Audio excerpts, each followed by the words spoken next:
Perhaps the most fundamental issue underlying all of our various cultural ills is one of legitimacy. What makes anything we do, particularly our government, our judges, legitimate, such that we ought to obey the law? And I remember confronting that question for the first time long after I'd finished law school, probably about 15 years ago, in an article by Yale law professor Arthur Leff, published in the Duke Law Journal in 1979, entitled Unspeakable Ethics, Unnatural Law. And he examines all the theories that men have come up with to legitimate the actions of government and legitimate laws. And he came to a startling conclusion that he couldn't find one apart from the God of the Bible, who he sadly said we know doesn't exist. In other words, he said, what we have to be able to do is answer the equivalent of the question asked by the playground bully when told to stop hitting somebody. Says who?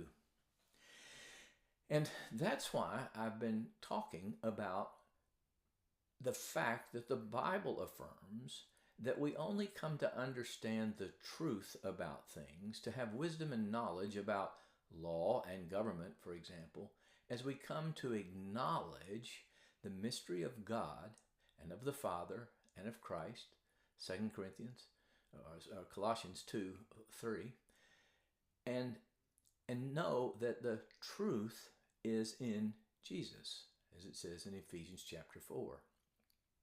The challenge is that when you begin speaking this way, many Christians would say, I just need a practical answer.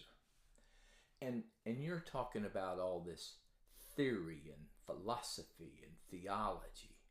And we need something to get us through the warp and the woof of the day-to-day and what's taking place in our government. And I couldn't help but think of what C.S. Lewis wrote in his lecture on, I think it's Beyond Personality is the book, but it's part of Mere Christianity, where he says this, and it's a good warning to me too. He says, everyone has warned me not to tell you what I'm going to tell you in this last book. They all say, the ordinary reader does not want theology. Give him plain, practical religion. I have rejected their advice. I do not think the ordinary reader is such a fool. Theology means the science of God, and I think any man who wants to think about God at all would like to have the clearest and most accurate ideas about him which are available. You are not children. Why should you be treated like children? And that's what really is behind what I'm trying to do here, is to help us think more deeply and to realize that there are questions like what legitimates government? And where does this legitimacy come from? Now, it would be easy to say, David, it's God. We all know that. Now let's move on. And to that, C.S. Lewis also gives us a bit of helpful advice. He says that that's the way of vague religion, all about feeling God in nature and so on. It's so attractive. All we need is just God as a proposition to ground legitimacy.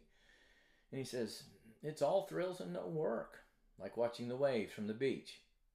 But you'll not get to Newfoundland by studying the Atlantic that way, and you'll not get eternal life by simply feeling the presence of God in flowers or music. Neither will you get anywhere by looking at maps without going to sea, nor will you be very safe if you go to sea without a map. In other words, theology is practical, especially now.